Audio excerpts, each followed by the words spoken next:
Do. Hello, everyone. How you guys doing? We are sorry we're a little bit late, but we technical difficulties, Kremlin's in full effect. But Is we my are here now. Sarah and Amanda, how are you guys doing? doing good? How are you guys? Doing fantastical. So It's now excited to be here on a brand new journey for the three of us. right. A little breakaway, a little departure from the previous subject matter, but it will be interesting. And as promised, I think at least for this episode, maybe even moving forward, we're going to try to do it in such a way where you don't necessarily have to watch the show or be a big, huge fan of the show and follow it every week. We're going to try to make the conversations and questions inclusive enough that everybody can participate and at least understand what's going on. So you don't have to worry about any inside baseball as far as what we talk about. Like I think that that's kind of important too, or at least up front to say, so that way folks aren't sitting there kind of curious and afraid that I didn't watch the last season and I don't know who these people are. Not necessary. Yeah, Everything will be fine. completely agree.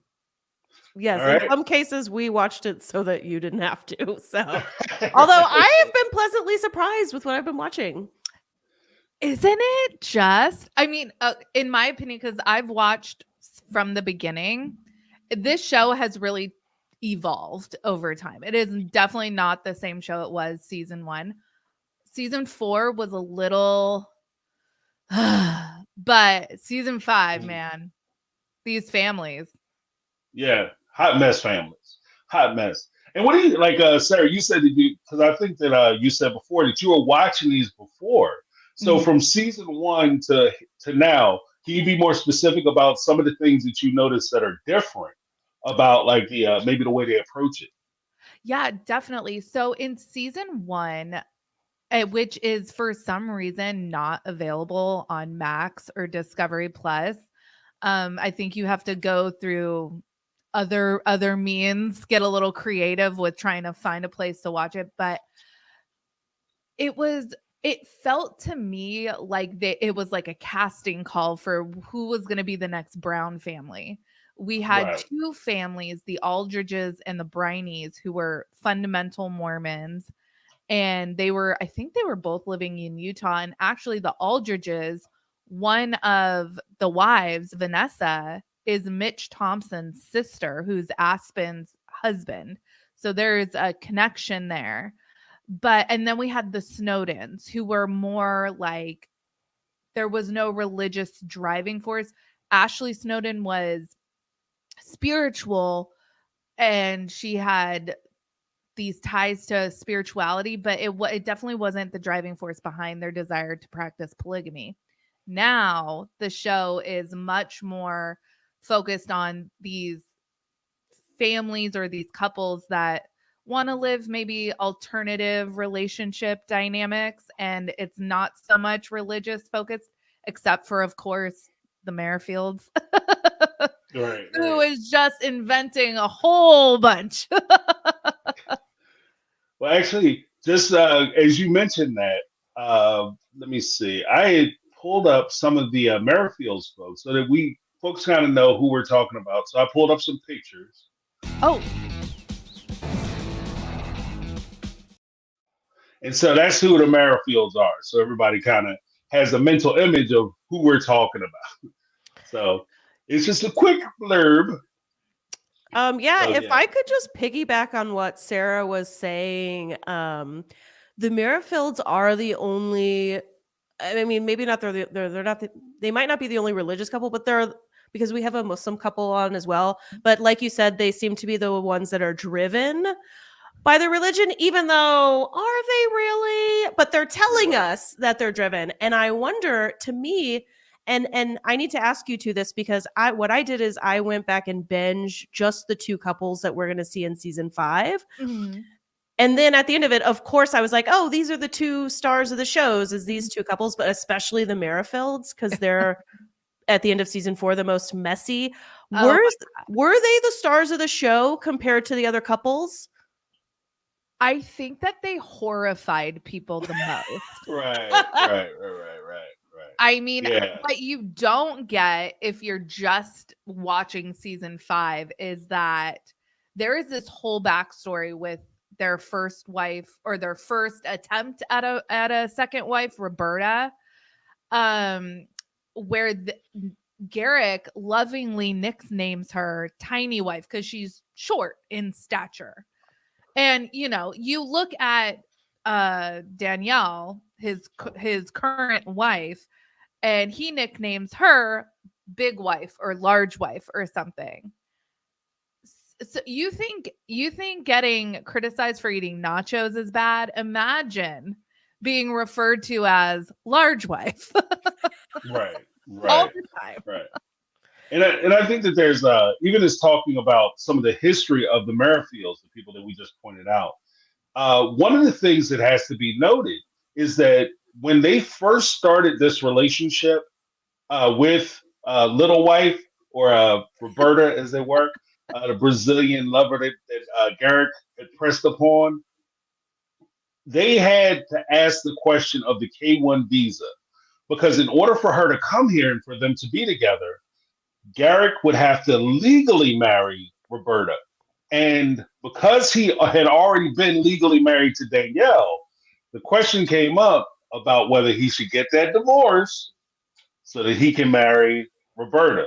And as it were, Danielle did not want to get the divorce. She was heartbroken about the divorce. Yeah. And he, of course, pressed her to get the divorce anyway. What do you guys think? Because I think that there's always kind of that question, like this question of the legal marriage and the spirit versus the spiritual marriage. What do you guys think about the differences between the two and how it plays in the polygamy? I'm sorry. Melly earlier in the chat talking about the Holy Spirit filling me or whatever. Yeah. Sorry, what was your question, James? So what was it like? So when we talk about like the polygamy as far as marriage is concerned, there's always the question of the legal marriage. And keeping in mind, of course, with the legal marriage, there are certain protections that you have being the legal wife that you do not have, basically being the souped up girlfriend, which is what the spiritual wife is. You're a girlfriend.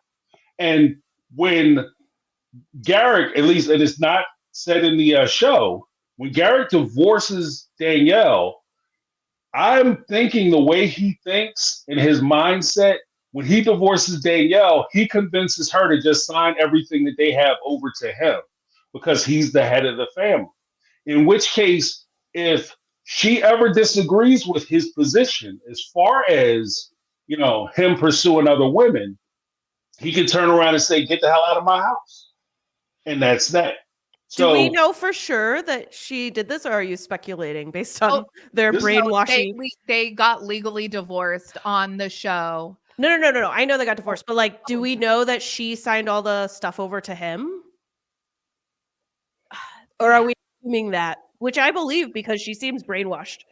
Yeah, they had a conversation when their first season, I think it was season 3 of like the series, about, she was like, they were talking about like custody and stuff like that. So there was like a conversation about how things were going to go. I don't know about, like, they're so messy. That right, family. right. Well, we'll say this: when they got divorced, up until the time that, like, while they were talking about getting divorced so that he could bring his new wife into the country, they were renting a house to live in with the family. In fact, they had stayed in a RV for a little while they were talking about buying this house and acquiring this land. So he didn't build anything and put it in his name until after the divorce. So that's why I'm kind of curious as to how much of anything does she actually own? Because prior to that, it was his business, his construction business. And then after they get divorced, that's when he built his house, the dream house that they had moved into. Like, they were renting a house, they got divorced, then they stopped living in a rental house, moved into an RV so that they could be together while they built his house, which is basically the polygamous mansion that he wanted. Oh my like god. the secret sister wife room and all that. So I mean, whether he first of all, there's no way Danielle, who is like completely brainwashed, as the chat is saying, had the wherewithal to like make sure she got all the assets and all. So Yeah. either way, clearly this whole family is wrapped up in Garrick's business. They're all sporting the M. He's planned to build, like, that's why everybody's like acting like it's even remotely normal, even though they are kind of protesting on the show, but like they're still going along with it because Garrick's signing everybody's paychecks and building everybody's houses. And his business partner is the brother and the sister-in-law. And so, like, yeah, they're all financially wrapped up together. And of course, Danielle must feel, and her parents must feel like, we kind of got to go along with this. Otherwise, it's like, oh, it's like going to be just me on my own. right. But what's interesting with the Merrifields is all of these ancillary people on the periphery are her family members. It's her mom and dad. That is her brother. And yeah, they're all working for their Merrifield construction. But like on paper, Garrick stands to have the most to lose because his family already disowned him. So it's wild. It's wildly fascinating to me to see this play out. The kind of brazenness with which he conducts himself, because this is all her family. Like yeah, but if it's in his name, he could just kick the parents off. It's like, hey, you don't like my wife number 4, you can leave. I own this house I built you. True. Yeah. Totally. Well, and that one of the weird things about it as well is that when they got back, as it turns out, Danielle's parents actually moved into the house that Garrick had built. So they were heavily reliant on Garrick. Yeah. So and that kind of begs the question as well, like even to open it up, how much of this is actually Danielle being willing to participate in it and Danielle being forced to participate in this? Like whether it's through trying to keep her relationship together or financially. What do you guys think? I think she's much more emotionally brainwashed or emotionally tied down to him more so than I think probably finances is a component, but I think Danielle could strike out on her own if she had the gumption to leave. But I think whatever is keeping her there, it's something else. I don't know. Well, I mean, somebody in the chat, I'm sorry, it's gone by a little while ago, mentioned this, but I did agree with it that I saw Danielle wanting to bring in a 4th as a strategic move to get rid of Roberta, and like Danielle killed that. Like like a successful, accomplished strategic move. She's no longer the 3rd, the least favored, wife or girlfriend or whatever. Like she is back in the one spot, and Garrick kind of needs her or everything falls apart. So that was very capable on Danielle's part there. Oh, there are definitely times where you can see that. And I've watched other content creators, Amanda Ray, who was featured on the show Escaping Polygamy. She does a YouTube channel now, and she's from the Kingston clan. And she talks all the time about how strategic the wives are in these family setups. Like where you fall in the pecking order is very important. First wife, like kind of masterminding and kind of they're chess players, they always are thinking 2 steps ahead. So absolutely, Danielle is saying, okay, well, if he wants to bring in Roberta, I'm going to bring in, I don't know, someone else who maybe he doesn't find as attractive, but hey, he wants this lifestyle. We'll just bring them all in. Right. Well, because do you guys think that there's a point where it's about the religion and expanding the family? Especially, I mean, we start talking about like the ethical monogamy or non-monogamy, as mentioned by one of the couples, Grace. who was talking with the Sherwoods. But when Grace. you, yeah, right. Ugh. Oh, we'll get into that in a second. But Grace. but when you start talking about like them, their desire to have this religious experience, is it a religious experience or is it just merely driven by uh more of a loin? No, Uh, Garrett's a perv for sure. How dare you, Sarah? Jesus told him he needs to stick his peen in a hot Brazilian. And if that wasn't, see, like, I think you could say like maybe Cody does it like under the radar a little bit. He sugarcoats it a lot better.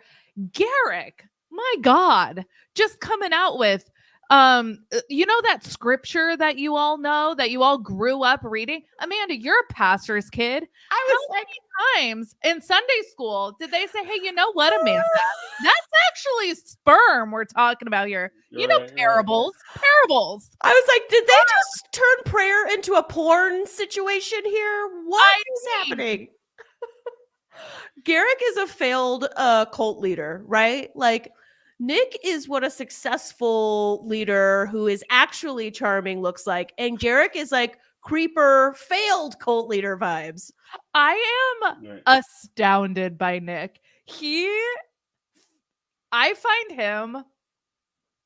I actually find him quite charming. He is charming. That's how he's got these women, and he says right to their face, like, "Oh, there's not enough women for my manhood," and they're like, "Yeah, he's right. There's not." Plenty of people Right. can go out and earn money.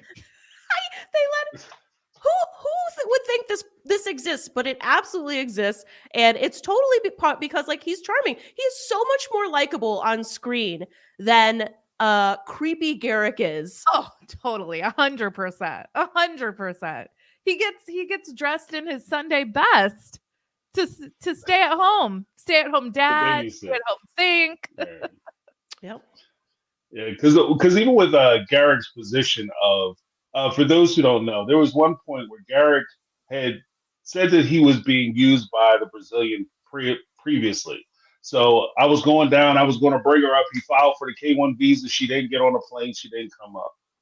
Then he meets another one and he forces his family back down that rabbit hole once again to chase that Brazilian love, the Southern love. So he's all about getting it, all about, this is what we're going to do. And he says that the revelation came to him, the religious revelation came to him because he was standing in the garage with Danielle. They were having a conversation. The doors were open and the wind blew. And he said, that was God telling me that we need to get another female. God had gave us a sign. And I'm like, no, sucker, that's fall. That's what happens in fall time. Like the wind blows, stuff happens, and it was amazing to me how quickly he was to align that to the thing that he wants to being a religious sign. Like the littlest thing happened. Like I stood outside at 5 a.m. The sun came up. I was asking God, should I go after this Brazilian chick? And the sun came up, and I said, that's a sign that I should do it. I saw the light. No, that's what happens. But when they went down to Mexico to meet with this young lady and her family, and she couldn't get on a plane because like they paid for everything. They paid for the hotel. They paid for her ticket. They paid for their tickets, their hotel rooms. Everybody was down there waiting. The production team was down there waiting. Everything was good to go. And as it turned out, the TSA or whatever the Mexican TSA was told them that they couldn't get on a plane and they couldn't come. And it was amazing to me that he didn't see that as a sign that maybe this is something I shouldn't do. So like the interpretation and the quickly, oh, this is about God, and even the corruption of the gospel, like Sarah was saying with, when they talk about the Holy Spirit comes into you, it's a sexual thing. And it's like that's a man going into a woman, and then when he ejaculates in her, his DNA infects her brain and turns her into a part of him. But it doesn't work the other way around. I'm like, this dude is a freak. Like he's a straight up freak. I mean, and it was funny in their first season that they were on. He's eliciting a lot of sympathy from us, saying, my parents thought Danielle was just a lesbian. They thought I was a sex addict perv. And, but this is, we feel really called to do this. And it's like, okay, all right, do you, boo boo? But then he starts spouting off this, and it's like, no, I think your parents knew you were a perv. Like, I think they knew that you were kind of not all. I mean, have you not seen right. the way You're not right. How could his parents not know when he's just like, just those big eyes? Oh, yeah. And James, you mentioned how he was like not like thrown off by any of the stuff with Roberta number 2, Natalia. I mean, that's exactly how he acted when it was like very clear that Roberta was like struggling with coming to America because of leaving her mom and everything. He was just like, nope, I'm not gonna allow this to. Nope, I'm gonna get my Brazilian hot lady. I'm not even gonna question anything. It's like, okay. And they're bringing their teenage boys along for all of this to witness. I mean, yeah, I honestly don't get the sense that Garrick cares that much about all these kids he's dying to have. No, I mean, I don't know what his motivation, because we know from like the vast research that we have done covering Sister Wives, how it's like a numbers game for Cody. Their doctrine teaches that, the more you have, the higher you go and whatnot. I don't know what Garrick's driving force is, because I don't know what denomination he was raised in, but certainly not a church I've ever been to, because I haven't heard any of that. My man is part of Poon Parish. What was that? Poon what Poon parish? Like, that's what he's about. That's what he's trying to. That's the goal. Because nothing else in the situation matters. Pardon me for being so vulgar, but nothing else to him matters. And I don't get the feeling that he's trying to do it for a higher understanding, a higher level, a higher position. He looks at the situation. He looks at the pictures. This boner. He talks to the women, and he's like, "I'm all about this. We're going down. We're going to Brazil, y'all. Pack your stuff. Let's go." But we can't go. I got school. I don't give a shit. Drop out. But the car crashed last week. We don't have a vehicle. Pack your bags. Another thing. This guy, Garrick, is such a gentleman. He had his kids and his wife packing the trucks up, and he was nowhere to be found. He has his family packing up his stuff so that he can go down on his sexcation. It's absolutely the most lazy thing I've ever seen. You can't even pack your stuff. Good. Like, I gotta save my back because I'm gonna be doing back work down there in Mexico, and I don't want to run the risk of injuring myself. Ooh, but I bet he packed them Jim Jones sunglasses he's always wearing around, because yeah. Oh, and I for sure, for me, like, more than anything, Garrick is Walmart Jim Jones. Like, I absolutely think when we're talking about like what is his end goal, like, he's just Jim Jones. He doesn't care about the kids. He doesn't care if they live, if they die, whatever. He's like, he wants to stack hot women and stack babies. Right. It's wild. And here's some WH. Do y'all notice that Garrick always looks for a woman from a developing country that is financially challenged and can't speak English? He wants all the power in a relationship. And I think that that's a valid point. Like, what do you guys think about him always going after women who are from these, where I won't even say they're developing countries, because, Brazil is actually pretty built up. It's not like it's in the middle of the country. But going for women who are in financial straits to try to give them this opportunity. What do you guys think about that? 100% agree with Debbie. I totally think that is an end goal for him, to be in a power position, to be as if he's the giver in the relationship and has to be the one to, I am the key, the gatekeeper to your citizenship, to your financial stability, all those things. Absolutely. 100%. Yeah. And not just that, like, this is all they can get. They can't get somebody who's in a good position, who speaks fluent English, who understands they're signing up to join like crazy, creepy cult leader guy and his like insanely brainwashed wife. Like, they don't understand that. So they have to reach out to these countries, and they're using translators. And clearly it's not like clearly translating. And also it's so funny. I was binging this show and my wife came in and was like, "Oh, is this a new season of 90 Day?" And I'm like, "No, this is Seeking Sister Wife, It's but so much worse than that. it's like a Right. weird twist on 90 Day. Like their whole thing with Roberta was like it was like their own spin-off 90 Day thing. Like immigration fraud being committed Mhm. on our TV. Like that was wild to me. I was like, is anyone I hope nobody Right. at the visa office is watching this because Yeah, a little bit of self snitching was definitely going on. yeah. You know, he's telling on himself. And what even makes it worse is that, and this is kind of where I have the feeling. This is what supports my idea, my notion that he's in a situation where he convinced Danielle, his wife, to sign over all his material. Because what I see in him is somebody who wants to have somebody who is reliant on him financially so that he can exert that control over her using the finances. So he can abuse her financially. And uh, some of the mainstream guys or some of the, I guess, red pill guys will refer to that as providing. I want to be a provider. But at the end of the day, provision is power. Because if I control all the finances, I control where you live, what you eat, how you eat, what you drive, and where you sleep. I control that, then I have the power. If you get on my bad side, I can make life very unpleasant for you. And I think that that's where Garrick finds his power. And a guy who sits there, this is where I kind of question the whole idea. The Lord wants me to do it. Lord said I should go down and get these Brazilians. Right? Because that's where the thong is from. Like, you know what I mean? Like, the hot buns. The Lord said I should get that thong, and I Right. felt it in my Holy Spirit filled. The Lord speaks through Cisco. Yeah. Who knew? Right, exactly. Let the choir preach. Thong, thong, thong.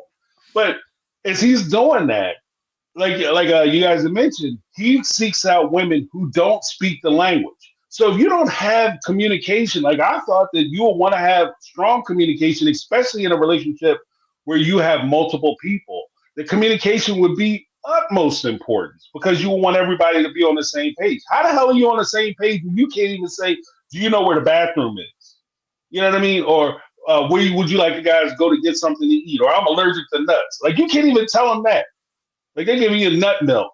You know, so I don't. They I'm not a cut big to fan him of at that. one point, and this is like 2 years into their relationship, and he's asking her, like, how do you say good morning and good day? I was like, you don't even know that? You don't know anything in Right. Portuguese? Come on. I know. Right. He has zero interest in learning their languages, which That- actually kind of brings the. Oh, I'm sorry. Go ahead. no, you go. Oh, okay. I was just about to point out that actually kind of brings up one of the other families that we could kind of talk about that was mentioned before. The Sherwood family, they're a little different.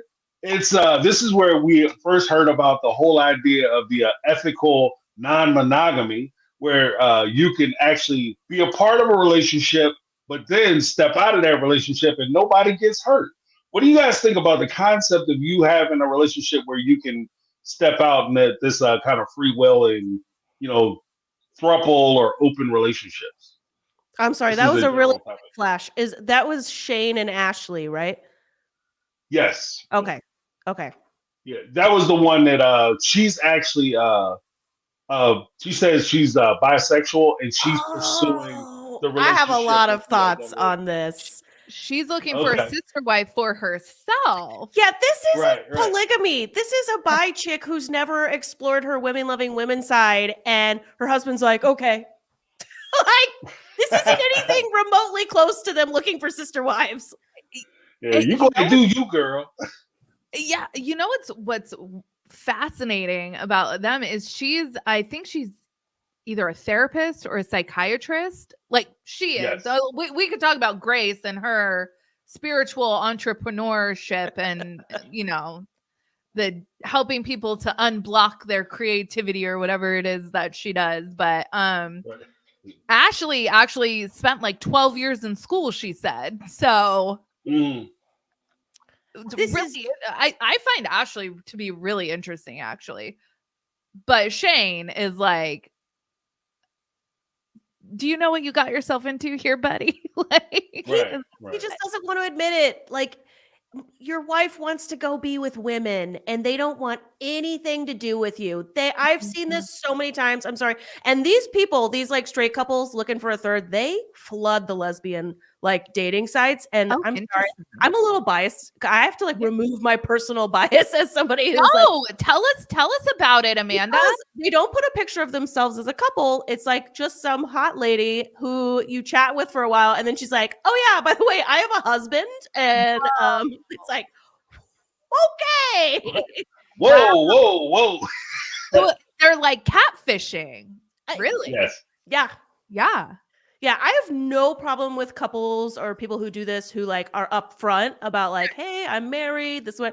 But when they do that, they don't get as many takers, you know? And so it's a thing in the community. It's like, Do you think Right. Ashley like went on looking for just someone to date and then absolutely. was like, oh, I'm actually married? Like, That's why the other chick was like, I don't want to see your husband for like 5 weeks or however long it was. I absolutely think that's what happened. 7 Interesting. dates. They went on, like, if you go on 7 dates with somebody, you guys are going steady. Like at that point, like you got a whole girlfriend. But I think that there's a question, and I'll pose it to you guys, like, because I've always taken a position, or at least thinking about it, that a lot of times when we hear, or at least from the folks I hang out with, when we hear the term bisexual, there's always an assumption that you're coming at it from the perspective of being a heterosexual who may be willing to dabble in like homosexual activity. But I think that because sexuality is such a broad spectrum, I think that the folks who may be actually gay and they might be willing to dabble in a heterosexual relationship go widely ignored. And because of let's just say the way that people kind of view the sexuality of women, they don't necessarily take it as serious. So if she comes to him and says, "Oh, I'm interested in perhaps going out with a girlfriend or get myself a girlfriend," okay, yeah, you go ahead. I ain't really worried about it. Mhm. But the point that I've always, when I've talked to folks about it, and I've had friends who've been in that situation, I've always said to them, like, you might be trying to push your girlfriend to go get a girlfriend, but bruh, let me tell you that girl can take your chick. Like she can come in and she can put that wham bam boom on her, and she forget about your ass, and you the one sitting in the corner watching. So you want to make sure that you take it serious, because that's another person. It's not just a sexual situation, but I think it's another person. So what do you guys think about with her saying that she's bisexual, and especially with her past? Like she said, she grew up and she grew up in a very conservative home.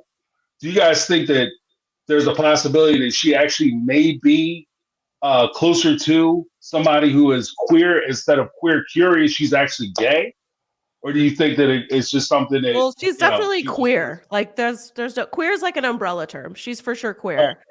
And I personally believe in the Kinsey scale, where you could be bi and you mostly date women and occasionally date men, or you could be bi and you mostly date men and occasionally date women. There is a giant subreddit on Reddit that is, I forgot the name of it, but it is all of these women who are married to men. Some of them are bi, some of them are gay, but that's the thing, is that they're married to men, and that they're like, some of them feel trapped, some of them don't, some of them are still in love with their husbands and they don't know how to deal with it. But anyways, it is not unheard of to be married, to grow up in a conservative, environment where you never explored your sexuality, and then start out saying I'm bi and eventually realize like, actually I'm gay. I'm not sure that this is what's happening though, because you could also be bi and she just wants to explore this side of herself, and then maybe she ends up staying with her husband. So it's a whole big, wonderful rainbow world. And, I'm just choosing to believe her that she is just bi. But one thing I do agree with is that like she wants to explore women and she doesn't want to explore women with her husband. That's what I'm reading. No. Yeah. She would very much like to have an arrangement where she gets to do her thing and he doesn't ask questions, I think. Right. Yeah, I don't even know why they're going on dates with him. Like he says like it's a no for me and she ignores him. He's kind of a dud too. Like That Well, guy didn't 'cause- know what to do with this. He's like, I'm on a date with my wife and her girlfriend. He had no effing clue what to do with this. Well, because I think that when they first started out, and this is one of the things that I talked to my daughter about, like with even with Danielle, and in this situation, you have somebody who is a part of a relationship. They're presented with an idea or a proposition, and they agree to that thing that they disagree with. They agree to go along with it under the auspice that at some point later, if you don't like it, we can always change our mind and we can cease and desist all activity. But once you agree to do that thing, then all of a sudden the question is, well, why do you want me to stop? You must be jealous. That's a default in your personality. When she starts dating this young lady, the understanding, at least from the way I picked up what they said earlier, was when they first started going out, it was about them going out, her exploring this so that she could bring this woman back. And it was critical that the two of them, basically they become a throuple. So you have him dating her, him with his wife with this other woman, and then the other woman with the husband. So it kind of goes around in a circle to the point where the other woman had to be willing to have his child. So at some point they were going to be together, and that's going to be together. I kind of forgot And about even that beyond. until you said it. I kind of forgot about that until you said it, James, they did say that she had to be willing to have his child. But it just, to me, when they're actually on the date, it just reads to me like it doesn't read like they're creating a throuple. It reads more like she wants to Right. explore her sexuality and he's like okay with it, even though like, is he really okay with it? No. well, Grace is female Cody Brown. There is no bigger fan of Grace than Grace. Like Mhm. Grace believes that she shits gold bricks. Like she fully did not believe that the server would be able to produce a vegan, soy, gluten, happiness-free salad for her. Like it looked like a salad when it came out, like had veggies on it, like looked like a salad. But I feel like Grace had to make a point to be like, it has to be vegan, soy-free, gluten-free, and can you put a pep in your Right. And of course, my man, he said they ordered a murder plate, so that was awesome. like tomahawk? So like, bring out the tomahawk. So you don't even have to cook it. Just walk like, the "Bring me cow right bread." out. I want steak with lamb bread, like what I mean, and baby seals on the side. Like it was pretty. So for her, I think it was pretty intense. But there's also a point where I think that there's a natural competition, which is where I think that there has to be, like we talked about communication. I think that this is where the communication has to come in from the very beginning, and you have to both be open about exactly what it is you want and what you're trying to achieve and what your limits are in these situations, because even though he set the limit and said that we all have to be able to get along together, Grace was looking at it from a perspective of, okay, I just have to accept that you're around and not get in arguments with you. But this is my girlfriend. Like, because even when he called at the bowling alley, like, hey, babe, where you at? I've been babysitting this child all day. I'm looking for you to come home to help relieve me. And when that phone rang and she realized that it was this young lady's husband, it was almost like, who the hell is calling you? Why is he calling you trying to mess up our time? This is our time. You know what I mean? So I kind of got that feeling. And this is where I think that there's if you don't do it right, it opens the door for there to be selfishness on the part of the person who is getting, everything that they want. So they're getting their cake and eating it too, but they're taking advantage of the other participants. Like this is a non-ethical, non-monogamy situation. This is a situation where people are being used, and eventually people are going to get hurt. To What me, do you guys think about that? It reads like the reverse of Danielle and Garrick, where we have the husband is sort of being pressured into a lifestyle that he really doesn't want to live by the wife. And I just have to say, like, Dawn in the chat kind of nails it. Like Grace, Dawn says Grace looks at Shane Sorry, this is the one that starts out. A throuple would imply that the other woman has to be willing to have sex with this guy. Grace looks at Yeah. Shane like she wants to toss him off of something and run with his wife. Yes, that is. Grace is not going. Grace doesn't want to be in the same room as Shane. Right. Grace can't even believe she has to share air with this guy, let alone like a whole partner. Like, Yeah, I can tell you've never been in therapy. it's Right. Because I'm kind of like a Ow. therapist, Yikes. but you aren't a therapist, so there's that. I'm kind of like an attorney, but I'm not really an attorney. But I'm like a doctor who never went to medical school. Like, oh, okay, yeah, that makes sense. And what do you guys think about like the like with the when should, if you are going to engage in this, like what would you guys ideal notion of it be when you get involved with this type of situation where you're opening up your relationship? When should the other partner get involved? Should they be involved with the search? Should they be involved with the first dates, the first couple conversations? Should they always be involved? Or should it be a thing where the wife is going out, getting somebody she wants and she connects to, and she's reintroducing that into the family? Sarah's face just now was like, Yeah. if anyone's listening, her face was just like, James, like, why I are you have asking me? thoughts, but I just have no idea if they're good thoughts. To me, I feel like the most transparent way to do it is like have them involved from the get-go. But I don't know if that is like the healthier way to do it. But what they're doing seems like just cheating, and then Shane, you can come pay for dinner, essentially. Like, I mean, I don't think there's like probably, maybe I'm wrong. There's probably support you can find online if you're poly for this kind of stuff. Mhm. But I have seen, first of all, you never know what's going on inside people's relationships. But I have seen what I judged to be a poly relationship that worked, where a husband and a wife had a girlfriend, and like they didn't tell me the details of how they did things when they started out, but I would think it would be a little bit closer if you're going to have a real situation like the Davises where you're all literally in bed with each other in your 89-foot bed. I think they have it right. They're not even letting them have their own bed because they're like, no favorites here. I think from the Right. get-go, you all go out and you make sure you all get along.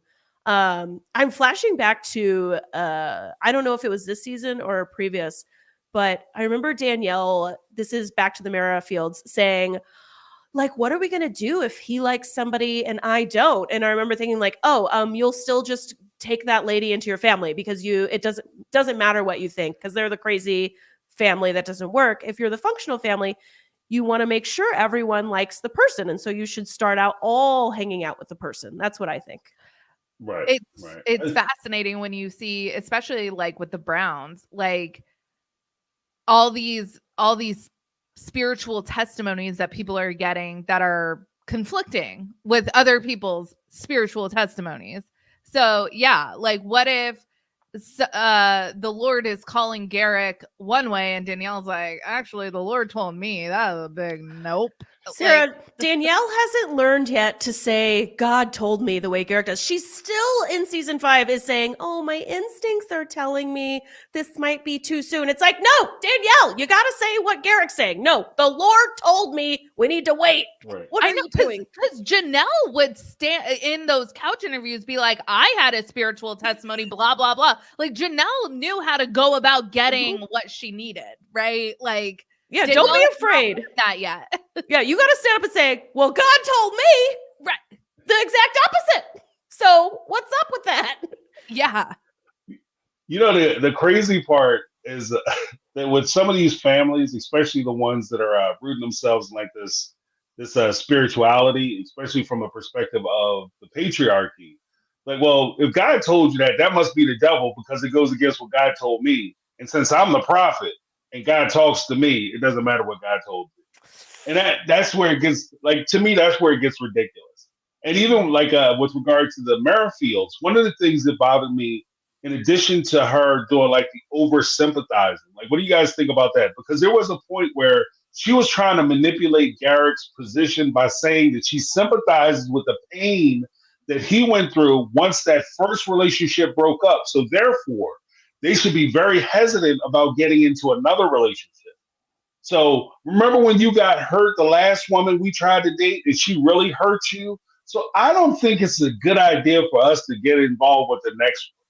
What do you guys think about that as a tactic and a success rate? So in other words, she's offering she doesn't want to do the date. Like she doesn't want to date this new Brazilian woman. But she, instead of her coming out and saying, this is something that I don't want to do, or as you guys mentioned, saying, the Lord told me that this is a bad idea, she's saying she's trying to use his feelings, his emotion, and his pain as a shield as to why they should be allowed to do it. What do you guys think? I think that is probably the only trick she has in her arsenal, that she falls back. She tried to kind of like, I don't know, reverse psychology on him or something, but she's terrible at her execution. So it's just not playing the way I think she thinks, because he's, as opposed to it being this kind of masterful manipulative move, he's taking it as like, dare you speak against what we both agreed God called us to do, you know? Mm-hmm. Yeah, and along those same points is like, she's like thinking, oh, let me protect you from this grave pain you've suffered. But actually, when he's like breaking down over losing Roberta, she's been sold on the like, oh, Roberta's the love of my life. And believe me, it did look like Roberta was the love of his life, you know, those first couple of vacations. Like he seemed head over heels for her. But really later in the show, to me, I see this man who's like, oh, my cult is falling apart. My cult is falling through my hands.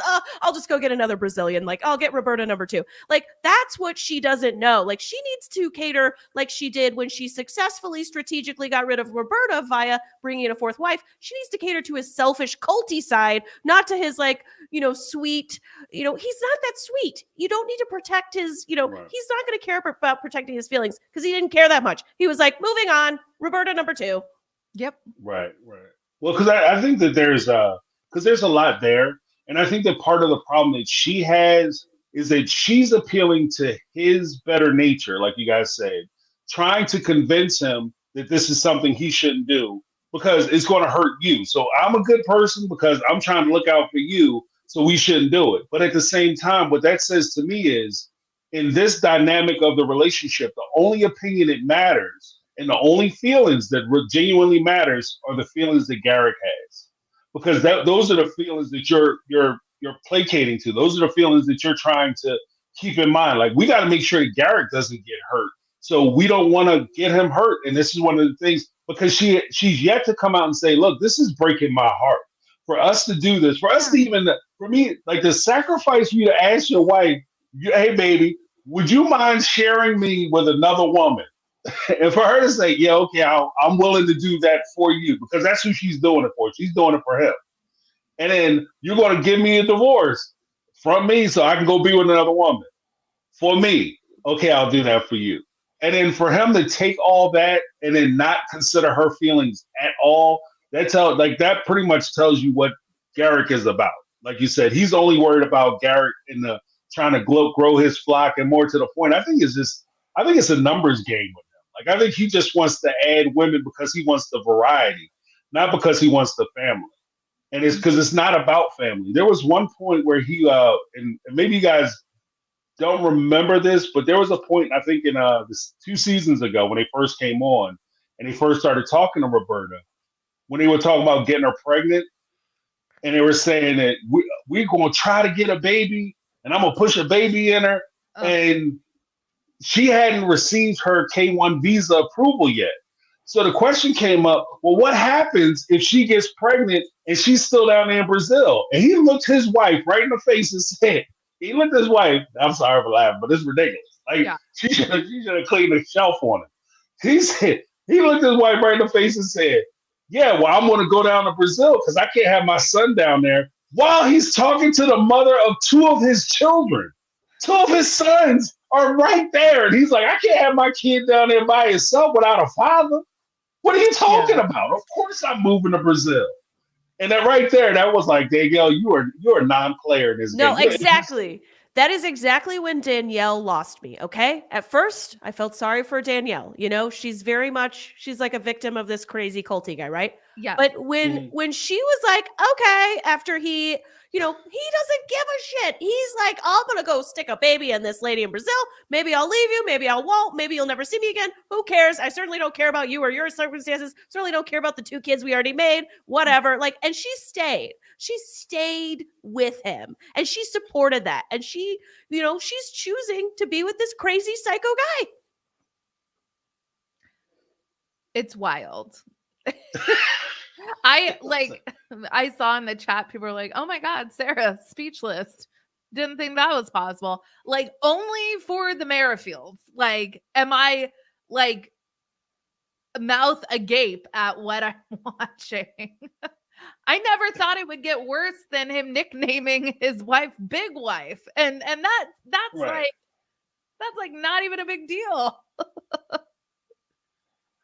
It's sad too. And what do you guys think? Like, because with a lot of these situations, and this is harkens back a little bit to SW Sister Wives. Like, when do you stop feeling bad for the people who are participating in it? Because like Amanda said, like, part of me, I'm conflicted because part of me wants to feel bad for Danielle because she is beat down. Like, this man has beat her down and broke her. Like, she's broken. And then there's another part of me is like, why does she keep showing up for this dude? Like, she's not a bad looking lady. Like, you could do better. Trust me, girl, you could do better. Amanda, or not Amanda, I'm sorry. Danielle, if you ever see this, you could do better. Like, No, call on me. that's- Like, hey, Danielle's attractive. Yeah, no, you're totally. I'll Right. echo that. Yes, Yeah. she's fine, and she Yeah, works at it too. Like, 100%. they show both of them working out. Like, Yes. Eric's off looking for hottie number whatever. Like, Danielle is not some, Danielle's gay in like crop tops. She has like a washboard stomach. Like, she's loyal, she's dedicated, and he has thrown her away. And she has a family that will let you do whatever you want for their daughter. And like, it's all good. they'll wear your promo, they'll promote your business, like whatever. Make sure they have a house to live. They, Her brother probably should have whooped your butt a whole bunch of times ago, but Right. hasn't for whatever reason. I mean, I think it's a good question, James. Like, is she so brainwashed to the point that she's no longer culpable? We've got people like Lori Vallow. I don't know if y'all have heard about her. She's in and out of the news. Her and Chad, whatever. They're beyond psycho. They're like actual criminal murderers. But you have this question of like, when is somebody culpable for their choices and when is somebody a victim of the culty thing? And I think that's a question mark that's going to stand over Danielle's head as long as she stays with Garrick. Right. I think 'Cause also, even with the, I'm sorry. Go ahead, Sarah. oh, I was just going to say, I think we see a lot of times, like, I think we've seen Robin and Cody go from victims to perpetrators. And, Right. there's definitely seems to be like a line you cross. I think, and I don't even know, I probably shouldn't say this, but I think we've seen parenting decisions made by the OG3 even that have, made us go, And so there's a line where it's like, okay, are you just existing, doing no harm, or is someone else suffering on account of your actions? And if it's the latter, then I think, yeah, there's a line crossed. Right. And I think that that's one of the things that that's an excellent point as far as like talking about the children, because there's another component in it. Because even as we were talking about the couples, the thruples, the open monogamous or the open relationships, the polygamy and all that, I think that there also has to be a conversation about there's a huge difference between when you're uh, parents who are just kind of out doing your things and you guys are, free and wild and you just jumping in and out of bed with a whole bunch of folks opening your family up that way versus when you're a parent and you have little ones and you have children because you're dragging those kids into that situation as well, which we've seen with the Merrifields where every time they go down to like when they were going down to Mexico, yeah, the kids were going on a kind of a cool vacation, but they were going down to be a part of this whole scenario. It wasn't just you know, them keeping it tight and right for Garrison. It was, or Garrett. They were doing this thing for they were taking. Oh, James, I think you muted yourself. It's on your screen. Oh, there you go. Oh, so when you, I'm sorry about that, guys. Got so excited.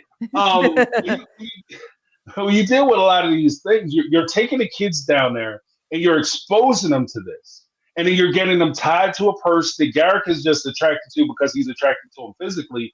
And then when that relationship doesn't work out, you expect those kids to tie themselves to another person. And no matter how you try to explain it, there has to be some damage to these children. Oh. And their ability to maintain themselves. So what do you guys think? Yeah. I mean, at some point, because, and I've seen, because I watch a lot of like true crime stuff, and I've seen, people discuss like, oh, X, Y, and Z might have been reasons why this person did the things they did, like traumatic childhood, brain injury, whatever. But at the end of the day, lots of people have those same criteria and don't go on to do whatever horrific thing they did. And I think likewise in these situations where people perpetuate the cycle of abuse, like I think that's crystal clear with Robin Brown in particular. Like, just, I think she was a victim and now she's victimizing her children. But with Danielle, it's like, okay, I wish that her parents had the like wherewithal to sit her down and say, hey, like, this isn't right. Like, you shouldn't like bring your kids around this, make them a party to it. Like, this isn't healthy for them. They were uprooted from a home that they lived in to live in a RV while they're building this like polygamy utopia type kind of like the Lehigh house that the Browns lived in at first. It was like specifically built for like multi families. And it's like, Danielle, at what point do you say, Danielle, you need to put a stop to this? Right. Yeah, I think it's interesting. Sorry, just in the chat, Emily Lee said, as a child from the AUB, I can testify to the fact that you go along with the chaos because it's all you know. So the kids are just having to go along with it. They don't really know any better. And I noticed I don't know that they have any couples on this season doing it, but in past seasons, just in passing, I saw like some kids were excited about it. Some kids were like not, and they were like really upset in some of the other families that didn't continue on to season 5.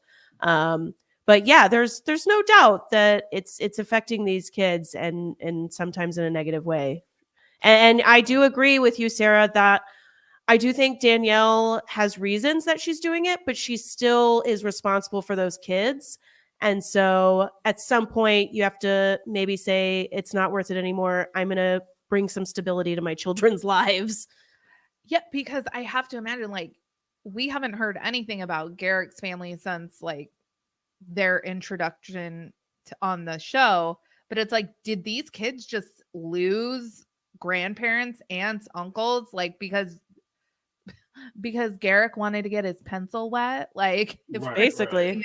Well, because he's searching, and anybody who disagrees, and that's where I say that Danielle finds herself in a precarious situation, because anybody who disagrees with the things that Garrick wants, he will cut them off. And if he's willing to cut off his parents, then he's most certainly willing to cut off Danielle. especially because they both expressed that at some point they had trouble with their relationships. Just real quick, let me give a shout out to Melly FZ, $30 super chat. Thank you so much for kicking in. Thank you guys all for watching the show and hanging out with us. I know it's a little something different, a little bit off pace, and you guys are hanging in there with us, and we appreciate it. Yeah, I saw some people in the chat saying we were tempting them to watch this freak show horror reality television version. Dip a toe. Watch. Right. And you know what? It's like usually like you have to wait like 10 episodes for like that black screen with the white text telling you like something went awry. You get that episode 2 of season 5, guys. They are not holding out. Yes. Well, it's very that much of a dumpster fire. Yeah, it's and I think not much of a dumpster fire. Huge dumpster fire. It will disgust you. It will intrigue you. It will make you laugh. It'll make you cry. It'll make you cringe. It's what is Stefan from SNL? It's got it all. Yes. It's got everything. It's got the non-monogamous, fluffy, light couple, and they're always talking about their 20-foot bed. And it's got, oh my gosh, somebody send the police. This family is in trouble. Well, and I will say this too, just in fairness, for people who are considering watching it and maybe on the fence because of the other show we used to cover, the show that shall not be mentioned. But the way it kind of works out, if you guys can imagine this, the show is a lot lighter than the other shows that we were watching. True. You don't necessarily have the in-depth familiarity that you would have with the previous show because they are doing more of an anthology where you have a bunch of different families and a bunch of different circumstances going on. So it's a lot of stuff that's happening, and it's clearly not as heavy. And to be honest with you, at least from my perspective, a lot of the pursuit for polygamy is broken down basically that, to chasing. They chasing it. They're chasing that good time. It's not necessarily they're trying to grow their family or expand their family or make their family better because of some religious dogma. They're doing it because they want to have a sexual experience, and this is a way that they get to do it and stay married. It's legalized, basically legit or legalized cheating for them. So. And you know what's funny? With I think I'm going to butcher their last names. I think it's the Salahuddins, the Muslim couple. Right. It seemed to me like Naeem's mom was like, nah, you are not going to pervert my religion like this. Like, right. Like they're coming saying, oh yeah, like back in the day, like there was polygamy in Islam and it's all good. Like how Garrick is trying to say that, and his mom is like, no way are you going to do this. She called it Jeremy. I was like, Jamila, she is quite a blessing to this show. What a reality TV find. Yeah, Jamila is. Right. To me, Jamila and Danielle are both great reality TV characters. They cannot help themselves. You know how they feel. You know exactly how they feel. Yeah. Right. Well, I think that every now and again, when you're watching these reality shows, the one thing that they always seem to be lacking, and every now and again, every blue moon, you get blessed with a vision or glimpse of one, where you have a real person who is put into these crazy situations. Like somebody who just want to call it like, most of us who watch the show, we're sitting there saying, why the hell would you do that? And you have somebody who is on the screen saying, why the hell would you want to do that? Like, because even when she's talking about Jeremy, and he gets the gentleman, for those who are not familiar, the husband or the guy who's involved, his mother, and like him and his wife are presenting to his mother that they want to have this not open, but they want to start adding wives to their marriage. And his mother is saying, like, I don't like it. It's nasty. It's Jeremy. If you need attention because you need somebody to support you, get a pet. Get a dog. That was great. Get a dog. Buy a cat. Get some goldfish. But you don't need to start adding people to your family. I think it's posters up or something. Yeah. Right. Get a hot. Motivational pictures up. Yeah. Go to therapy. Don't don't do this. Yeah. And I think that it's just good advice. And when she started talking about Jeremy, and from that point, that's the one thing that I noticed is that a lot of them, because of the manipulation tactics that they use, they always latch onto the one hanging thread that they think is the weakest part of the argument. So he hung on to the idea of the germy part of it, and because she didn't say, "Look, there are venereal diseases that you can catch. You can go down there, try to get wild, get a little strange, and come back and ruin your family and your health because you get sick, from somebody like Garrick. He down there, he don't care. I never met her, but I want to marry her. She's from a different country. We never sat in the same room, but I want to take my whole family down there so that I can throw a ring on her, so that way I feel comfortable to have sex with her because now she's part of my family and it's not, James, to be fair, didn't Naeem say that they all get tested?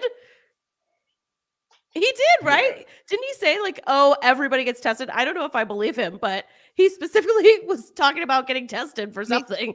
That's great. Like that's a good start.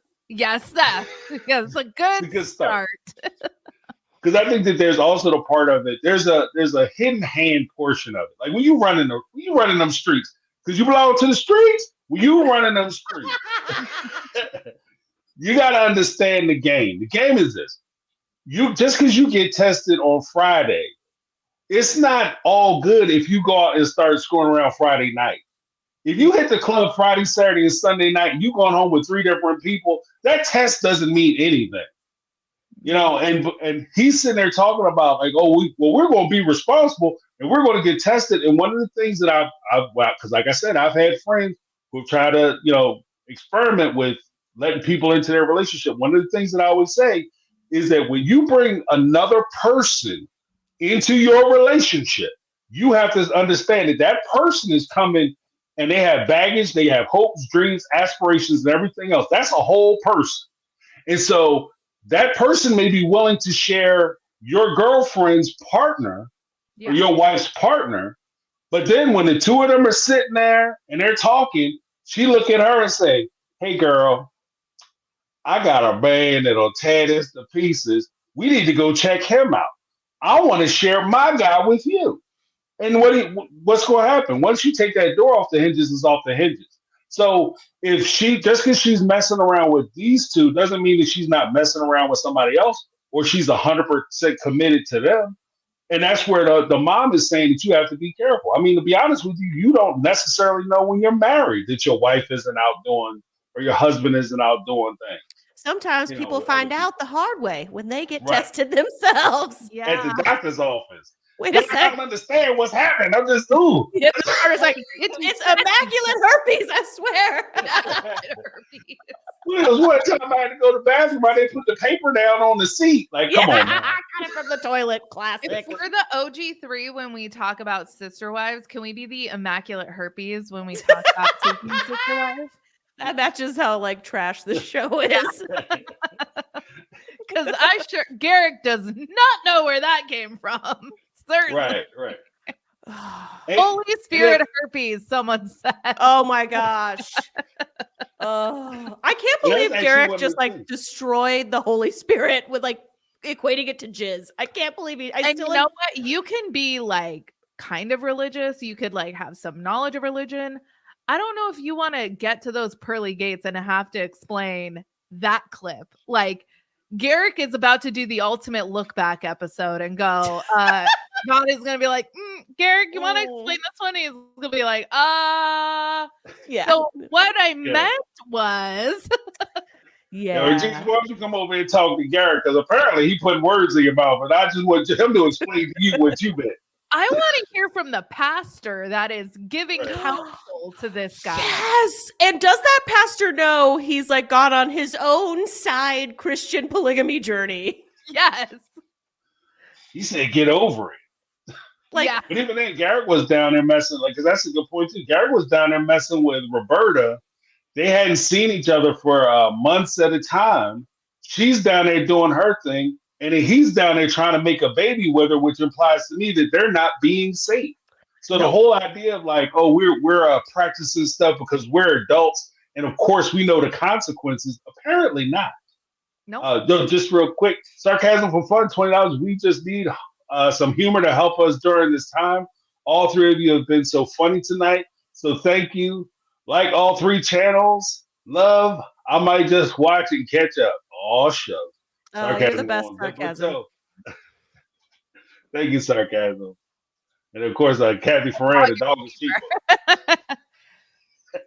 Then a flight to Brazil. Not if she works and she's bringing the salary in, though. If you're some of these other families, like, okay, back, not to go too chaotic with where we're talking tonight, but is the Davis family just trying to add salaries? And that's why Amy's like, oh no, we need at least 4 wives. I am not holding this down with just a pregnant woman's salary. Like, That's it. I love Nick Davis. And nobody clip that and bring it back when something horrific comes out about him, but like he Right. is like I feel like he's figured it out. He's figured it out. what I will say, yeah. I don't my asterisk about the love, because I'm like with you a little bit on the love fest because I'm about to compliment him. But my asterisk is 22-year-old. They go after Danielle when she's 22. Ick, Yep. gross. Fair. But I do love how upfront Nick is, and he's like, "Yeah, you're gonna be sharing my bed. I'm a stay-at-home dad. I'm never gonna work. You will provide for me. You will do me. There's no, I'm kind of calling the shots." And he doesn't hide it. He's not having to manipulate these women by anything I can see. Maybe there's like behind the scenes stuff, but it's fascinating. Yeah. Right. Yeah. Oh, just so everybody sees who we're talking about, I have a picture. Oh, yeah. Oh, yeah. So I just gotta find it. Oh, here it is.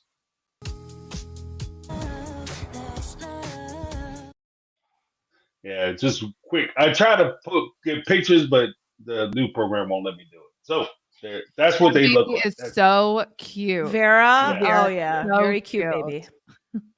But the one thing that kind of stuck with me when I think about Nick, it's something that Amanda said. I'm glad somebody else picked up on that because I was feeling like, oh, is that what I'm hearing? Because they started talking about adding people to the family.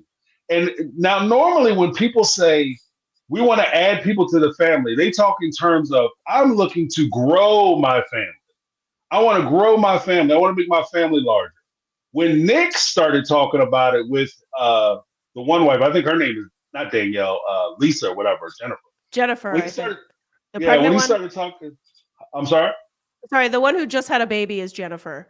Okay, yes, he was talking to Jennifer. As he was talking to Jennifer, he had said, we have to expand our family. And that's technically terms that I've heard more along the lines of business. Like people look to expand their business. So you may have a YouTube channel. You say, I want to expand my business. So instead of me just talking about this particular program, we're going to talk about Seeking Sister Wives. I'm going to expand my business. I'm going to start doing merch. I'm going to start selling clothes. I'm going to start doing counseling or coaching or whatever the case may be. If you're a doctor, doing therapy sessions or public speaking. I'm expanding my business. And when I hear them talk about adding additional wives, what I hear is we need to increase our salaries. We need to increase our income because we're struggling financially. Because I think with the 2 wives, you do what you can do when you can do it. When they had just the 2 wives, Nick had just the 2 wives, they lived in a house that they were renting. Once they started talking about bringing another wife in, all of a sudden they're looking to purchase a home. Then once they started talking about purchasing a home, nobody wants to be house poor and live in a house where you're just basically paying your mortgage and you can't afford it. You're sitting on milk crates in the living room, So I think that when they look to increase their salary, it's not enough for them just to go and ask for a raise where they might get 5%. They need a whole $20,000, $30,000, $40,000 coming into the household. But what do you guys think about for those who aren't familiar with this particular family? Unlike other families, Nick isn't married to anybody. The man isn't married to anybody, and yet he insists that the other ladies get married. What do you guys think about that setup? Fascinating. Oh, Amanda, you're on mute. Sorry, I wanted to shout out Reality with Krista Marie in the chat, calling it Nick and his harem. Yeah, that is probably one of the more interesting like financial details is like, oh, so is it, and I never believe any of these reality TV stars when they talk. And so I'm like, I don't really, what does he say on the show? Like, oh, of course I wanted them to get married because nobody will be the favorite. That's what he says. Right. It's actually kind of brilliant, right? Like if we're all worried about who's the legal wife, like I don't care about that. Be the legal wives to each other. Have the legal marriage to each other. Leave me out of it. You guys can benefit from health insurance or whatnot and all that stuff. And nobody can say, oh, he's favoring his legal wife. And then it kind of seems like now he wants Danielle to have a legal wife of her own. And she's like, I don't want one. Right. Yeah. That's the suspicious thing. Like, why is he forcing it on Danielle? There's got to be some sort of gain that he gets, right? Well, I have a theory. Hit us, James. All right. Between us and the chat, I think that what he's doing is he has the women marry each other because, like in this particular case, for those who don't know, he had the two wives who are married. Then he has the new wife who is a 20-something-year-old, and he wants to add an additional wife so that she can marry that person. What that person does is anchors that income to that household. So even if you get a situation where Danielle wanted to leave, she's not married to anybody. She got herself an apartment. She had it up. She let Nick, because he's home, he caught her packing her stuff up. He came upstairs. Her stuff was missing from the living room. He didn't know what was happening. And she was like, deuces, bitch, I'm out. And she left. Right. And that was that. So if he has them marry each other, that ties them into the household. Good point. So that way they no longer have freedom of movement. So if you do want to leave, then if you get divorced, those women can sue one another for alimony, child support, so on and so forth. So it creates a bit of a catch snag for him to be able to hold on to the women. I think that's why he's doing it, because it did sound pretty slick when he said it. But I think that, like, if you really dig down into it, the only real benefit he gets is that the women can't leave. They don't have freedom of movement. They just can't walk out. What I'm hoping we get more of, because part of the Davis's charm is Nick, when he wanted to propose to Danielle, which we have to point out, I'm not sure how old Nick is, but I think April's in her like late 40s. That's the first wife. And she has like a teenage son who we haven't seen yet this season. But yeah, Danielle is 22. Don't love that. But right. Nick dresses up like a magician, like a full-on magician, in like it was like a red or purple suit jacket, and they did his makeup, they did eyeliner. Oh, the proposal. Yes, and these women were like loving it. Oh my gosh, you look so great. And he's like so appreciative of like them gassing him up. Like it was mutual. And that was the wild part. It was like he's loving on them. They're loving, like it's like everyone's getting something out of it. And it's like, I don't get it, but these people seem genuinely happy, and they seem genuinely brokenhearted when Danielle leaves. Mm-hmm. I was going to ask you too if you bought that scene. I wrote that in my notes. Like, do you really buy that they're that upset, or is this like them putting on a show for the show because there's cameras there? Like, or was it like, OMG, she was supposed to help us with our mortgage payments? There it is. That's what it is. That's what I was really looking at a new computer, and now like Danielle's gone. Well, because here's something interesting that was pointed out to me. Did you notice that when they went to the toy store to buy these presents for this child, like the baby, and they were going to get like these, oh, we have all the wives, and we're going to go in and get something for the child, and maybe I'll get something for myself. And they come out with like a 20-cent or $2 doll. You know what I mean? Like, I think that they're struggling financially. And when you have, like, when they started plotting and planning on purchasing the home, and this is just a supposition on my part, I can't prove any of this. But I have the feeling that when they were planning on purchasing a home, they know what the mortgage is going to be. They know what the bills look like. And the budgeting that was done for that purchase and taking care of the household figured in all three of those incomes. And then now you're down to income. You figure if you are used to operating on a shoestring budget and you have three incomes, for you to lose $30,000, $40,000 just walking out the door, that hurts. Yeah. That's a hurt piece. So, and that would lead to some tears. You know, like if you're making $100,000, all of a sudden we're gonna take 40 off you. You're gonna cry a little bit. You know. Yeah, on the show, we see Danielle, the 22-year-old who leaves, for everybody who didn't watch the episodes.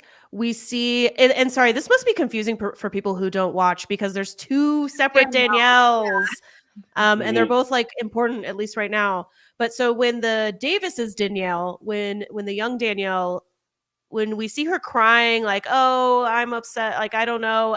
What does she say? She says, everyone deserves a right to live how they want to live. And it's apparent she's decided she no longer wants to live this way. I'm remembering her friend from maybe that was last season. Her friend who came on and was like, the guy doesn't work and you guys just all support him. Like, what's in it for, are they using you? I'm wondering if she is feeling the obligation to pay for this new house. And if that is part of what motivates her to leave, is like, she feels like she was brought in on purpose to be an added paycheck. She's the Mary Brown. Right. Oh, yeah. But it's weird too, because I think that there's always that part where, like you could say, a lot of organizations and groups will try to target people who are extremely young, because when you're a young person, there are things that you will tolerate that you will not tolerate as you get older and you get more mature. It's just things aren't as important to you. So in your 20s, somebody may say, hey, you can have a good time on the freaky deep tip with this person if you just go along with such and such. Yeah, I'll do it. But when you hit 30, we're like, oh, look, I got to go to work tomorrow. You're not calling out to go on dates anymore, or sneaking out of your house. Like, I'll catch up when I catch up. I got things to do.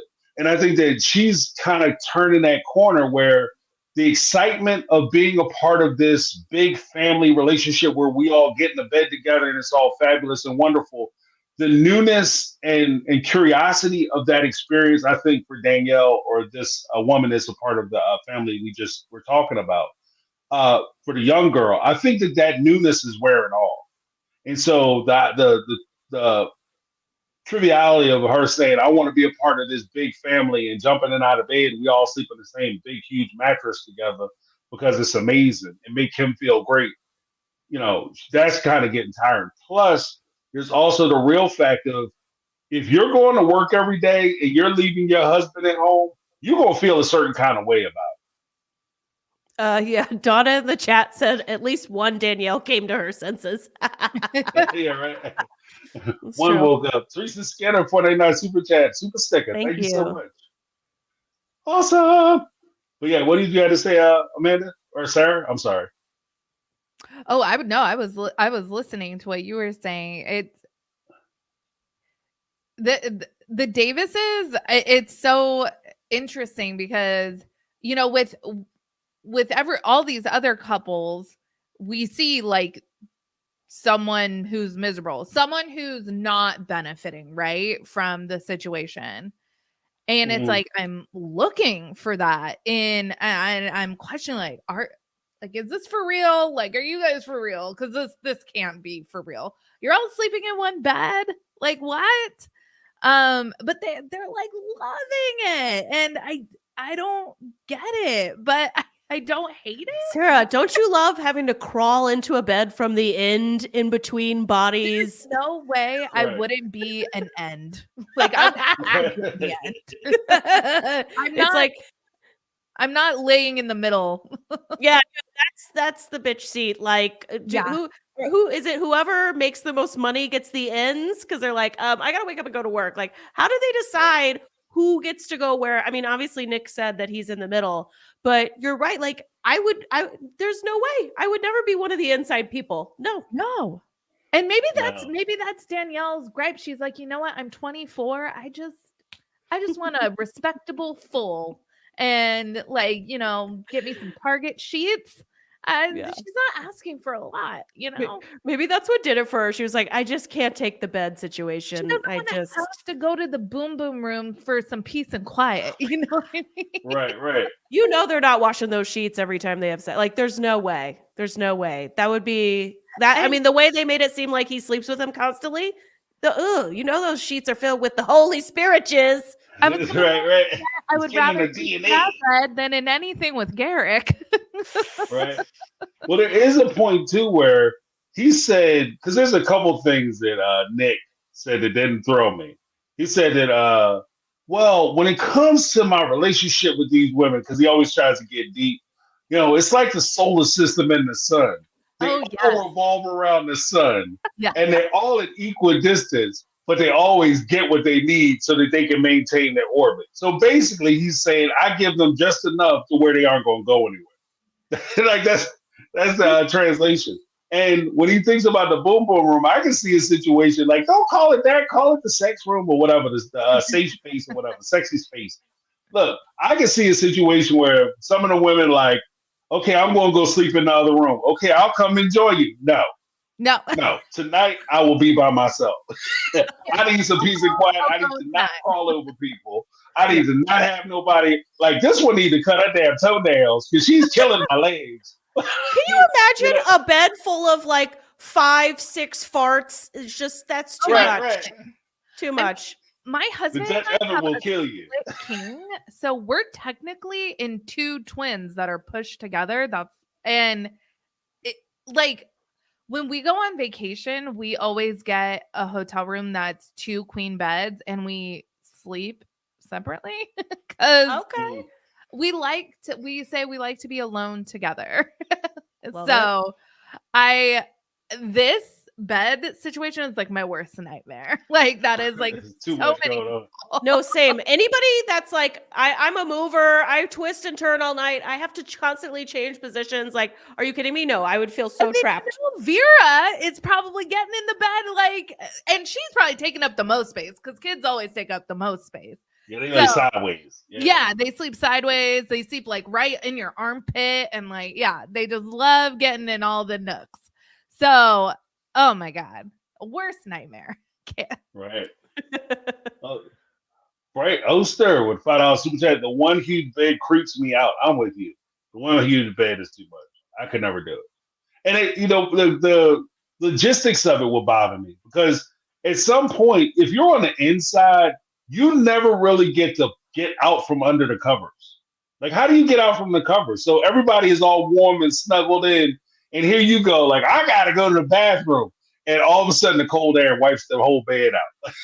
Oh my god, So I didn't even think about that. Like I cocoon myself like a little taco burrito in the night. And if someone just whipped the sheet up and let all the cold air in, I would be so upset. Uh-oh, did we lose Amanda? Oh yeah, she dropped out. She's like, I had enough. Maybe her wife texted her. She's like, this one huge bed thing. Right. Sounds like a good idea. Oh, hell no. I'll be back. My husband was like, because my husband is responsible for making the bed, and he was like, I would die trying to make that bed. But when we watched them pull the fitted sheet like across the room, you'd have to walk across the room. And I think that the way they have it set up, I'd be willing to bet that actually their room is the basement of the house. Yeah, I think you're right. Mm-hmm. It's just that they have the other 3 rooms upstairs. Mm-hmm. The one bed thing is a little weird. How annoying would it have to be to pee? It would be crazy. Yeah, I would not be able to do it. Let me text Amanda. Let me see if she. I say, forget about the jumbo bed. The boom boom room is a no-go for me. Yeah, okay, you guys, where would you rather sleep? Like in the boom boom room or in the family room, let's call it. Here she is. Oh, there we go. Hey, she's back. I always gotta have something. That's all right. We got you. Yeah, because we're talking about we're still talking about the boom boom room. And if you have three bedrooms, then one of the complications that they have, particularly in this family, is that if you have the three bedrooms, and then of course I've made the assertion that I think that the big bed is downstairs, probably in the basement. That's their bedroom, so that they can have that big long mattress. So you have three available rooms. Well, I guess two, because you have the baby would have their own room. They probably don't, like Sarah said, probably don't sleep in the damn room, but they have their own room where they have a bed, mattress that they never see. They go play in the room. But you have two additional rooms, I guess the boom boom room. And then of course I would have to have my own room for reserve. Like this is my reserve room. So when I don't feel like crawling over folks or getting kicked, or Danielle or Susan or Frank or Lou came in and they had a call for a hitch in their throat, and I don't want to get sick, so I want to sleep in the room by myself. I just want to watch a show. Excellent point. Right. Maybe you just want to Yeah. watch your shows, and and God forbid someone has the flu, has a cold, has COVID. Oh my goodness. Right. Talk about a super spreader You'd be event. on the bed holding your phone with your headphones, trying to like cramped between a bunch of people, like, shh, stop farting. I'm watching New Girl. Stop it. Yeah. Right. Get your arm off me. Stop trying to bang me, Nick. I have to finish Right. Housewives. This isn't the boom boom room. Yeah. Save it for the boom boom room. Yeah. And that's actually one of the things. Nick, I don't have to go to the boom boom room. My evolution has slowed down, okay? It's not very sunny right now. It's not a good time. Because that's one of the questions that I've always had too. Because with a lot of times with the polygamy, especially when you root your foundation into your sexuality. So I'm experiencing a lot of different women, and I'm having a lot of different folks, and it's amazing, and everybody's having a good time. What happens when the sex stops? Because they kind of addressed that, I guess, in Big Love, where my man was sitting there popping Viagra like Skittles, Kit Kat. You know what I mean? He's sitting there like with a handful of chiclets just popping Viagra because he had to take care of three women at the same time. So what happens when you start to slow down and it becomes a thing where now you have to rely on the relationships as they were without the sexual release? Yeah. Yeah, I don't know. I don't know that I believe that he's banging as much as he says he is. Right. But maybe if I believe them and they are, what happens when it stops? Yeah, I don't know. I do buy that the original two are totally, like Sarah said, like totally all in. If not, they're like really good actors. But they do seem in sometimes a little bit of a harem-y way. But mostly it seems okay. Like, okay, they're doing their own thing. They're all like, this is healthy. Is it safe not monogamy? What is it called? Ethical. Sorry, not Yeah. safe. Yeah. Yeah, this is, But also safe. Yeah. We want safe too. and healthy and Holy Ghost herpes free, hopefully. But yeah, but I do wonder if, like every other friggin' family on this show, they're going to struggle with finding somebody who wants to bring a third and a fourth salary into this situation. Right. Christy says it's a modern ethical harem. Love it. Love it. Fog Flower 99 super chat. Boom, boom, boom. Let's go back to my room. I was gonna say, which one are y'all singing in your head? Are you singing the boom, boom, boom, or are you singing the boom, boom, boom, boom? I was singing the boom, boom, boom. Let me say, well. I think James was doing the other one. No. Yeah. Yes. Yep. I was doing the other one. I love that there's like so many boom, boom, boom songs. Right. Well, it's a popular thing, which it makes these shows popular in and of themselves because they kind of adhere to our carnal nature of whatnot. Of booming?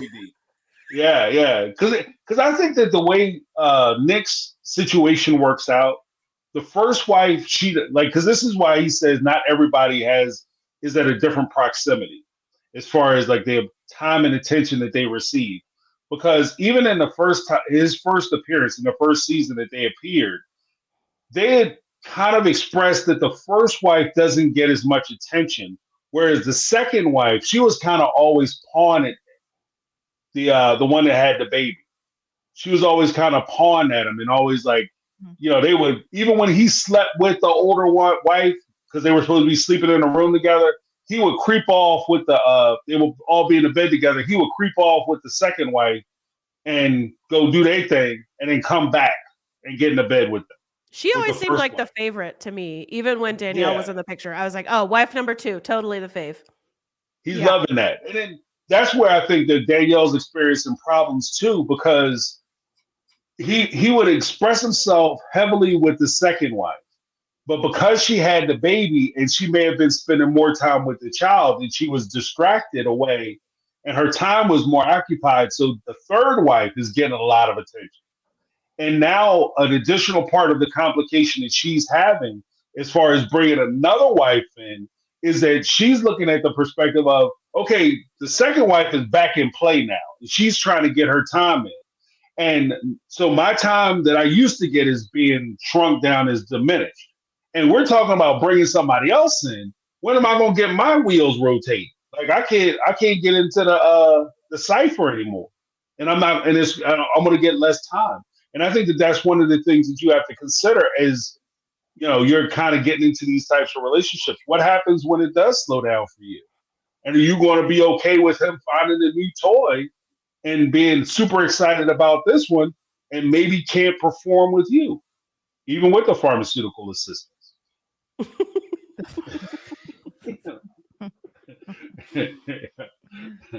Yeah, I mean, Danielle must have just woke up one day and been like, what the hell did I get myself into?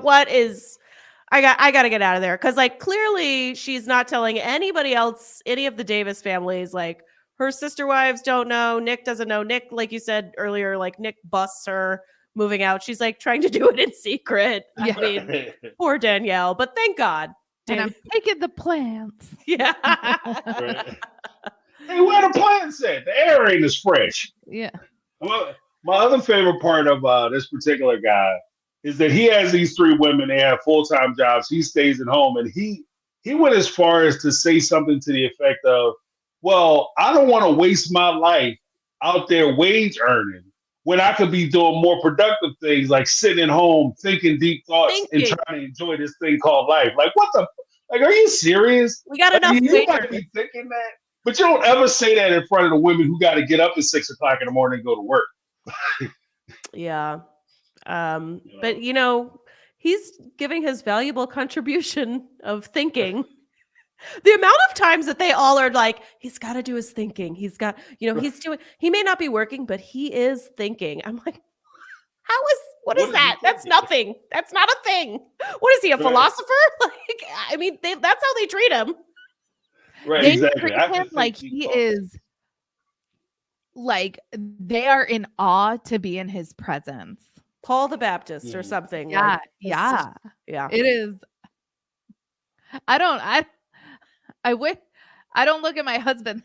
I'm never like, when he opens his mouth, oh, you're not hanging on his every word. Like, no, somebody get a book. Somebody write this down. He's like, thinking.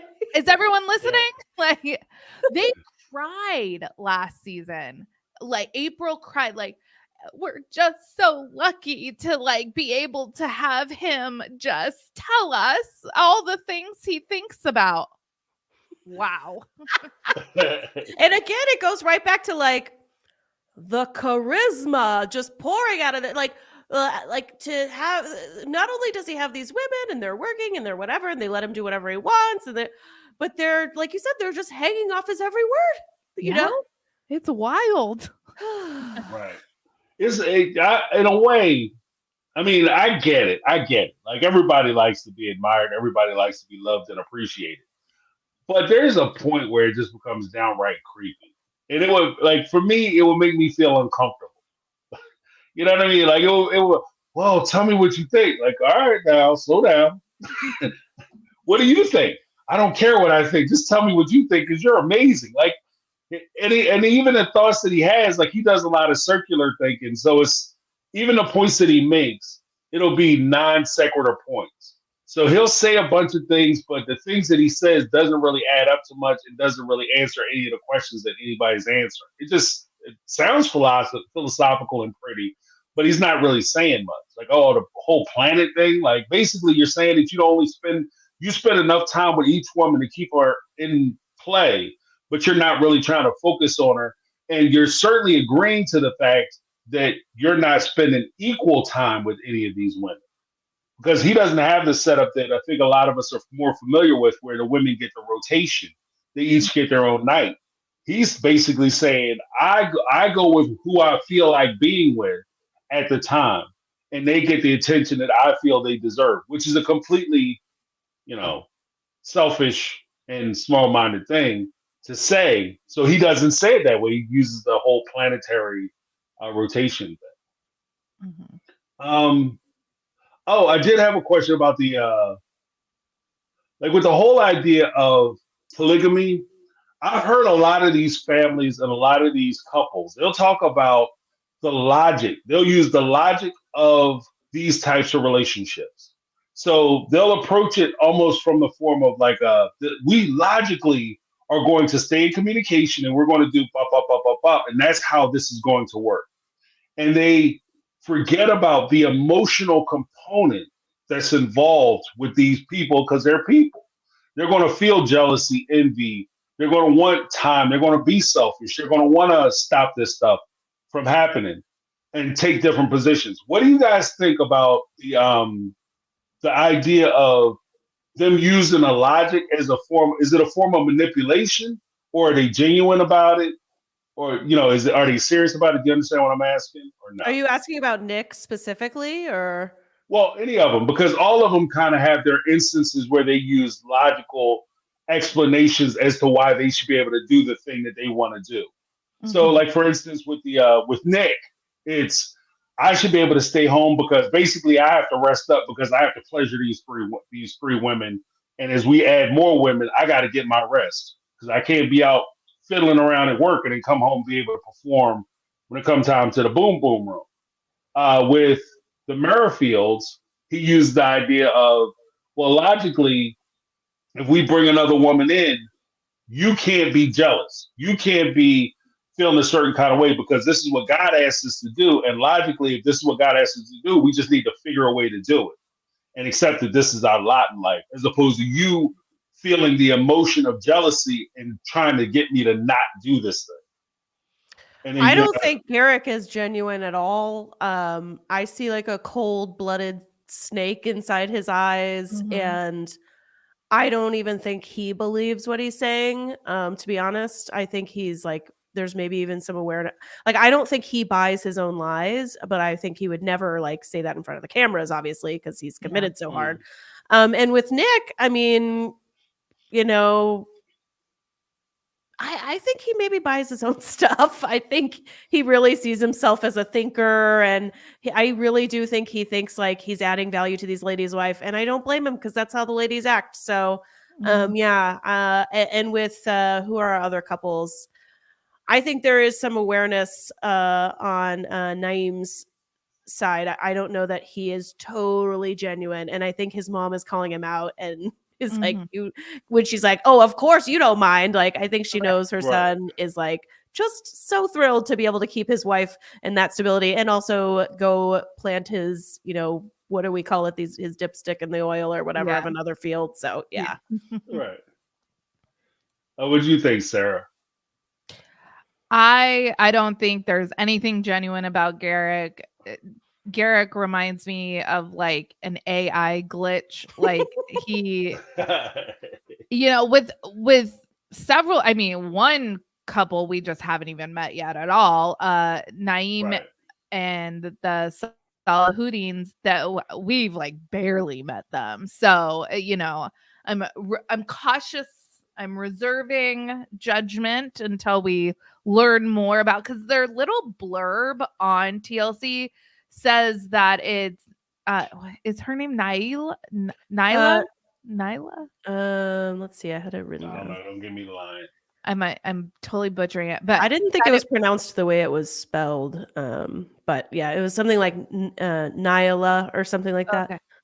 Um, she she's supposedly the driving force after 15 years of marriage. Mhm. And I'm like, I reserve judgment to see if that is actually the case because I don't know. Who knows? Yeah, I think that when you look at it, especially with some of these families and the resistance they receive from the families, I think that there is a point where we have to understand that the family members understand them better than we do. So if there was a, like, for instance, with the Shahidins, if there was an instance of infidelity, the mom may be struggling with accepting their openness to polygamy because she understands that if her son, I don't know this for sure, but if her son has a history of infidelity, then she's saying, look, this is not going to work. If he had a problem, you indulging him in his problem is not going to go good for anybody. If he can't stay faithful to you, it doesn't matter what he agrees to logically because he is driven to do the thing that he wants to do. So if he wants to lay down with a whole bunch of people, you giving him the green light and lay down with a whole bunch of people is not going to make your situation better because you agree to go along. It's kind of where I'm at. But hopefully, I'll leave it there and let me know if you guys have anything else to say in addition.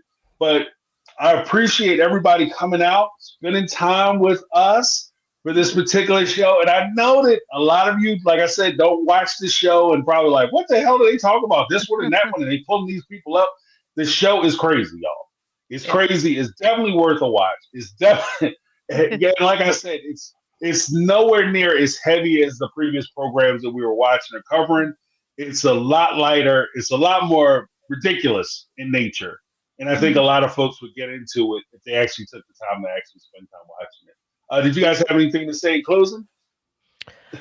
I don't know if I know you put up flowers, super, thank you everybody who gave us a super chat. And then Bridget Oster, I don't know if you saw that one, from Bridget. The one huge bed creeps me out. And yeah, thank you to everybody for joining us on our new Wednesday lives. Yeah. Thank you everybody so much. And everyone take care of yourself as always. Like, we love you guys. Yeah, everybody be good to each other. Be good to yourself, be good to each other. Love to everybody, love to the community. It's been a hard time for the community. And so, yeah, let's all just show each other love. Right. And make sure you hit the like on your way out. If you're not yet subscribed to all the channels, we are open for subscription. So we'll definitely take your subscription. So go ahead, hit those. Thank you guys so much for coming out, spending your time with us. Like I said, I understand you could be anywhere, you could be doing anything, but you chose to spend a little time with us, and we appreciate it. Thank you guys so much for hanging out. Have a good night. We out. Out of here. Yeah. We're out.